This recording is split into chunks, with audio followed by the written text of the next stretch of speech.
వడ్డే నవీన్ ఒకప్పటి తెలుగు హీరో.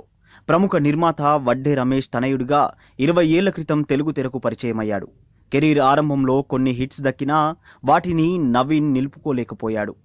పెళ్లి, ప్రియా ఓ Priya, love story, చాలా బాగుంది, ఆదిలక్ష్మి వంటి కాస్తో కూస్తో ఆడిన సినిమాలు వడ్డే నవీన్ ఖాతాలో ఉన్నాయి. అయితే 2010లో శ్రీమతి కళ్యాణం సినిమా తర్వాత నవీన్ సినిమాలకు దూరంగా ఉంటున్నాడు. దీంతో ప్రేక్షకులు కూడా వడ్డేని దాదాపుగా మర్చిపోయారు. ఈ సమయంలోనే రామ్ గోపాల్ వర్మ దర్శకత్వంలో వచ్చిన అటాక్ సినిమాలో విలన్ క్యారెక్టర్ చేసినా పెద్దగా కలిసి రాకపోయేసరికి ఇక సినిమాల ఆలోచన మానుకున్నాడు. అయితే నవీన్ సినిమాల్లో ఫెయిల్ అవ్వడానికి వేరే కారణాలున్నాయని టాలీవుడ్ వర్గాల్లో కొందరు చెబుతారు. విజయవాడలో పుట్టిన నవీన్ కర్ణాటకలో బీటెక్ చేసి సినిమాల్లోకి ఎంట్రీ ఇచ్చిన విషయం అందరికీ తెలిసిందే.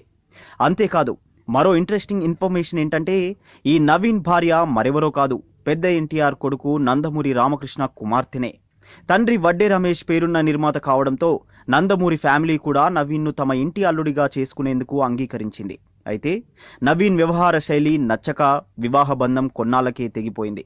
అప్పట్లో ఈ వ్యవహారం అంతగా ఎవరికీ తెలియదు. పెళ్లిని ఎలాగూ నిలుపుకోలేకపోయిన నవీన్ తర్వాత మరింత మారిపోయాడు. అతని పద్ధతి చూసి సినిమా నిర్మాతలు, దర్శకులెవరూ ఆఫర్లు ఇచ్చే సాహసం చేయలేకపోయారు. ఇలా కెరీర్లో ఎన్నో పల్లాలే తప్ప ఎత్తుల్లేని వడ్డే నవీన్ ప్రస్తుతం తన ఫ్యామిలీ బిజినెస్ చేసుకుంటున్నట్టు తెలుస్తోంది. మొన్న ఈ మధ్య తండ్రి రమేష్ కన్నుమూయడంతో నవీన్ ఒంటరివాడయ్యాడు.